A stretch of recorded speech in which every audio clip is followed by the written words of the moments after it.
So in this video I'll be starting with the second model, that is media access control. So here what is the meaning of broadcast link is whenever the number of stations are connected to a common link, then that common link is called as the broadcast link. So since we have the number of stations are connected or they are using a common link, then there might be a case like all the stations which are connected to a common link wants to send the data to the other links, right? That is the other stations. So at that time what happens, we need to maintain some mechanism in order to avoid any disturbances in this transmission, right?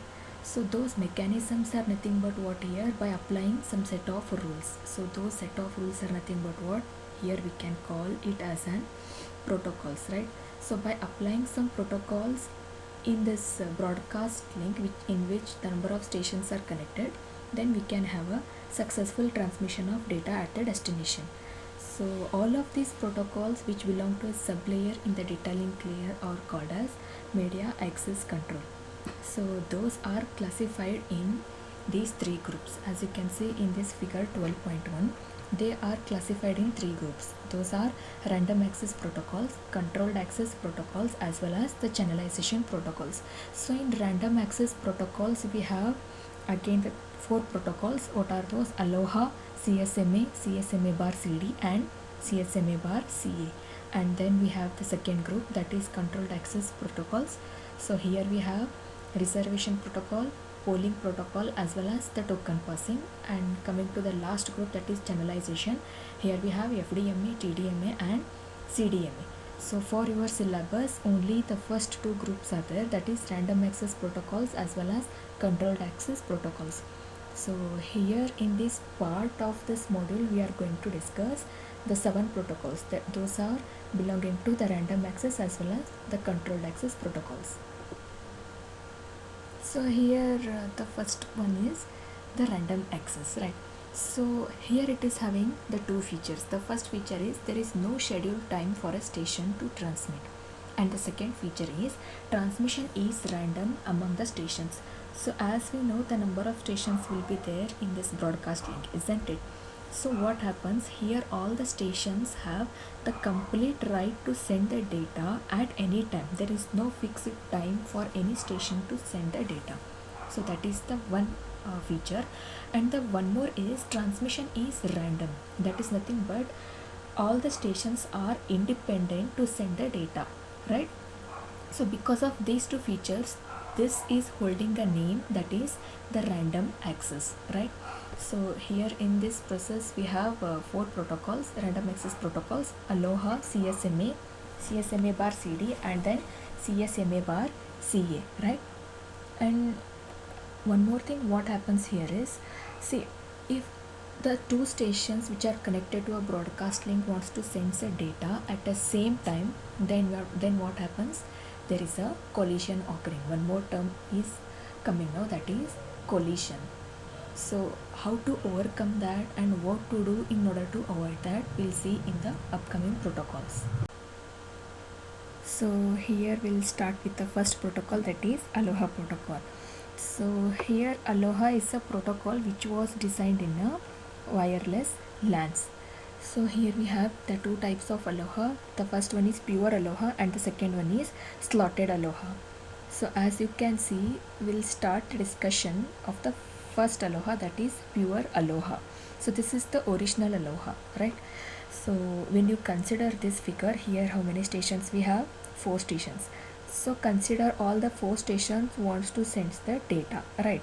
So what happens, these are the frames. As you can see here, these are the frames. So all stations wants to send 2 frames at the destination side, right?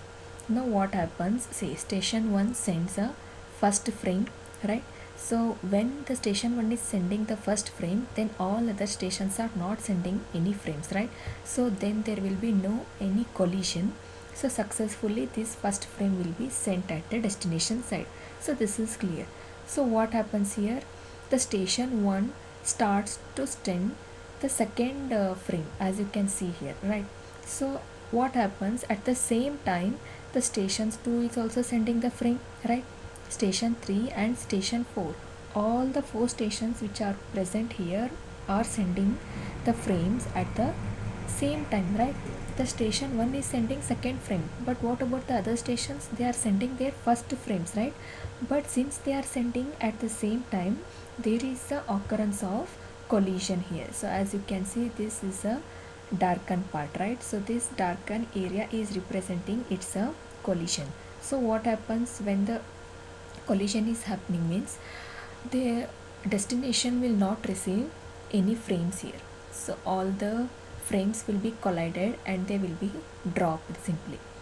So this is in terms of the second frame. So what happens here, whenever the station 2 wants to send the second frame, and at the same time the station 4 is also sending its second frame, so again there is a collision, right? So again these two frames will not be forwarded at the destination side, they will be simply collided and dropped here itself. So what about this? Station 3 wants to send the second frame, but when it is sending the second frame, the other stations are not sending any frames, right? So then there is no collision. The successful transmission of this second frame of station 3 will be done here.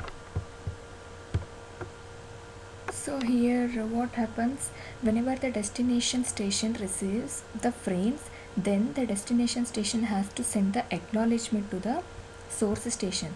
So this gives the successful transmission, right? So if any of the source stations will not receive the acknowledgement from the destination, then they will understand that the packets are not being sent at the destination side, so they might have dropped in between only. So what the source stations will do, they will start retransmitting the same frame one more time, right? So in order to start the retransmission, all the stations have to wait for some amount of time, right? So here that time is called as back off time. That is, in order to retransmit the data, all the stations have to wait for some amount of time. That timing is called as back off time. So here the back off time is not same for all the stations, it will be different for all the stations, so that the collision can be reduced here in this pure aloha. That's how the complete transmission process is done here in this pure aloha. So here this flowchart gives us the procedure for pure aloha protocol. So as you can see here in this flowchart, we have some terms like K, TP, R, isn't it? So the meaning of those notations are being given here. K indicates it's a number of attempts, especially for unsuccessful transmission, right? So here we have the next notation, that is TP, which indicates the maximum propagation time, right? The propagation time is nothing but what? The time is taken by the source to destination, right? The total time from source to destination or destination to source here in order to reach the packets. So that is nothing but it's a propagation time. And then we have TFR, which indicates the average transmission time, and then we have back off time. So just now I have told you that all the stations will wait for some amount of time, right? So that timing is nothing but what? It's called as a back off time. But this back off time is not same for all the stations, it will be different for all the stations. So how it is decided? It is decided by this random number, right? So here it can be decided by selecting the random number which ranges from 0 to k 2 raised to k minus 1, right? So here k is nothing but what? The same number, as you can see here, right? So here what happens, all the stations will be having different k values, right? So if they are having different k values, some random number is selected by the same station, and depending upon that random number, the back off time is calculated. When you multiply that random number into the propagation time, you will get the back off time. So like this, all the stations will be having separate back off timings. So let us start with this flowchart. So consider that when one station sends the first frame to the destination, then what happens? So since it is the first attempt, so here we have the k value 0, then it starts sending the frame, right? But after sending the frame, it has to wait for some time. So what is that time? 2 times of propagation time, right? Why? Because see, the frame has to reach from source to destination, right? So that particular timing is called as one propagation time. But again, when the destination receives it, then the destination has to send the frame to acknowledgement to the source side, right? So again, that is one more propagation time. So here the source station has to wait for this 2 into TP, that is 2 times of propagation time. So at after this, if the sender station receives any acknowledgement from the receiver, then it is understood that yes, the destination has received the frame packet and there is a successful transmission. If not, if any acknowledgement is not received, then here we have the false condition, right? So at that time what happens, k increases its value, that is k is equal to k plus 1. So what is the meaning of this? At first attempt the transmission is unsuccessful, so let us try for the one more time, that is the next attempt, right? So that is indicated by this k value, that is k is equal to k plus 1. So once it is increased, again see, then what happens, some random number is chosen by the station itself, right? That is source station itself, and depending upon that random number, that TB, that is back of time, is calculated. How it is calculated, as you can see in this figure only, that is formula, right? R into TP or TFR. So again the station has to wait for this TB, that is back of time, and then again start sending the frames, right? So here this TB is not same for all the stations, it is different for all the stations. Now how many times the same procedure is repeated means till the value of k reaches 15, right? So here we have one limitation, that is k value, maximum number of attempts, that is unsuccessful attempts can do is 15, only 15. So once it reaches 15, then directly abort. Here it is coming to the true part, that is abort. Aborting means just drop the packet or frame. So that's how here it is telling. So the next parameter comes here is vulnerable time. So the vulnerable time is nothing but the total time in which there is a possibility of collision. But in order to calculate this vulnerable time, we have to do some assumptions, that is all the stations sends the fixed length of frames, and along with the each frame taking TFR, that is the transmission time will be same, so that it will be easy for us to calculate the vulnerable time here. So as you can see, there are 3 frames here, A, B and C. All are frames which are receiving at the destination side, right? But whether there is a collision here, yes or no? Yes, of course there is a collision here. Why? Because see, A frame is sending the data at the time after T minus TFR, isn't it? But what about this B station? B station is sending its frame at a time T, and C station is sending its frame before, that is before T plus TFR, isn't it? So here what happens, as you can see, A has sent its frame after some time, right? So before the complete frame is reached at the destination, before that only the B has started its transmission by sending one frame, isn't it? So here there occurs a collision, as you can see. When you consider this A and B stations, then what will be the vulnerable time the collision is possible? That is this one, this total amount of time plus this amount of time. So as you can see, this time is nothing but what? It is TFR. So here also it is TFR, isn't it? So here TFR plus TFR will be 2 times of TFR. So there is a possibility of collision here also, and along with this there is a possibility of collision once the C starts sending the data at this particular amount of time, that is before T plus TFR, that is nothing but what? B has not yet completely sent, but before that only C has sent its frame, right? So here also there is a collision, there is a possibility of collision. So what will be the time in order to have the no collision, that is for especially one frame? Here I will be talking about only one frame.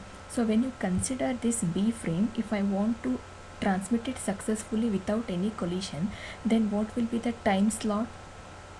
Can you tell me here? See, if I want to send this complete data, then I need the time, that is TFR, right? So that is fixed. So along with that, this station also need not to send the data before this at this timing also, right? So at T also there should not be any transmission of data from other stations, and this time at T plus TFR also there should not be the transmission of any data, right?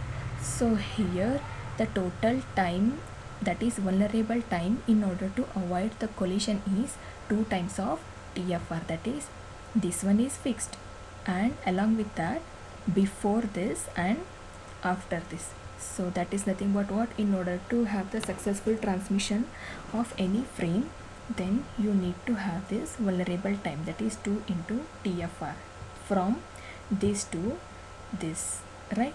So this is the vulnerable time in order to avoid the collision, that is given by this formula, that is 2 into TFR.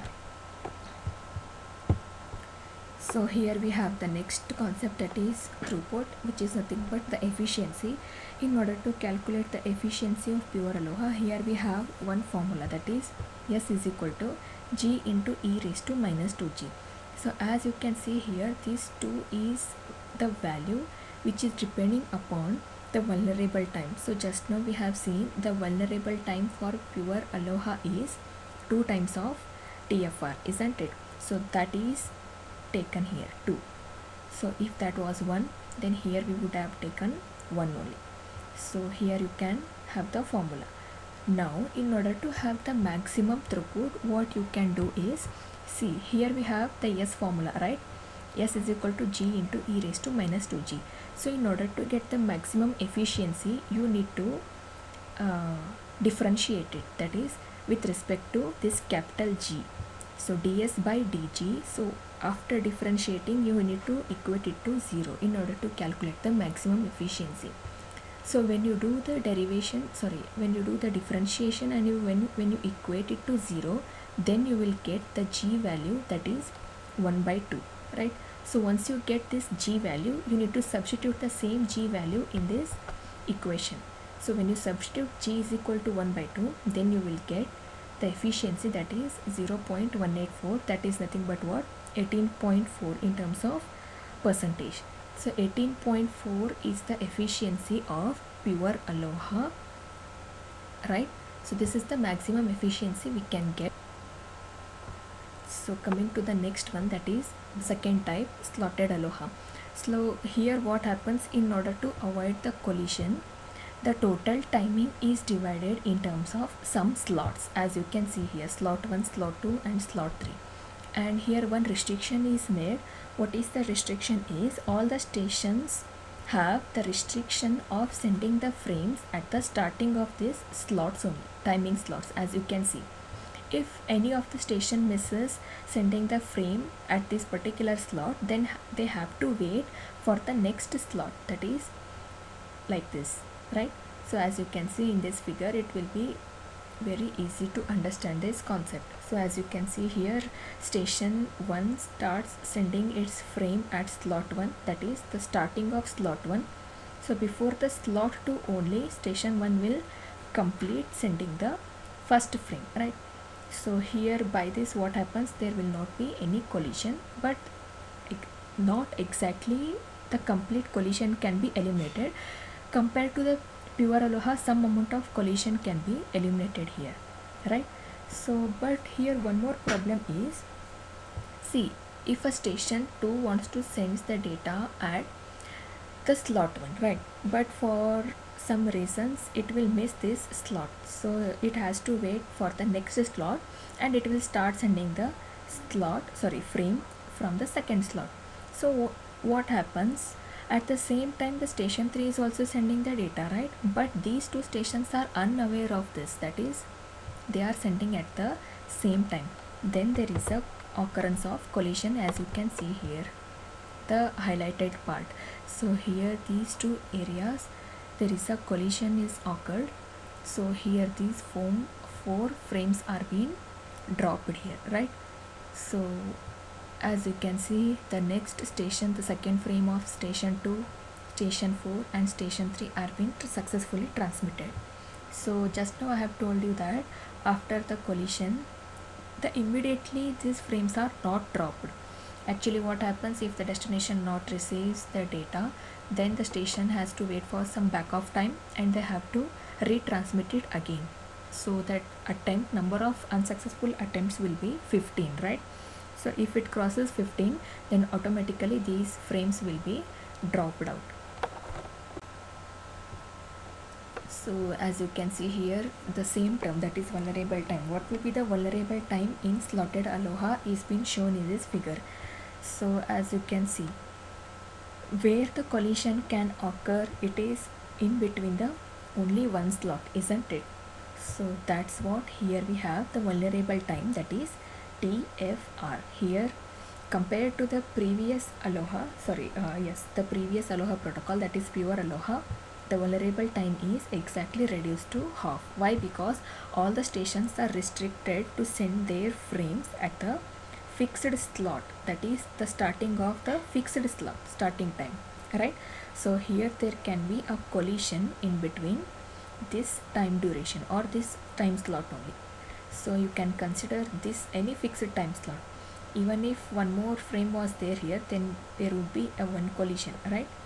So here at that time also the vulnerable time will be TFR only. So here this is given here, the vulnerable time for slotted Aloha is TFR. So in this video I will be starting with the second model, that is media access control. So here what is the meaning of broadcast link is, whenever the number of stations are connected to a common link, then that common link is called as the broadcast link. So since we have the number of stations are connected or they are using a common link, then there might be a case like all the stations which are connected to a common link wants to send the data to the other links, right? That is the other stations. So at that time what happens, we need to maintain some mechanism in order to avoid any disturbances in this transmission, right? So those mechanisms are nothing but what here, by applying some set of rules. So those set of rules are nothing but what here we can call it as an protocols, right?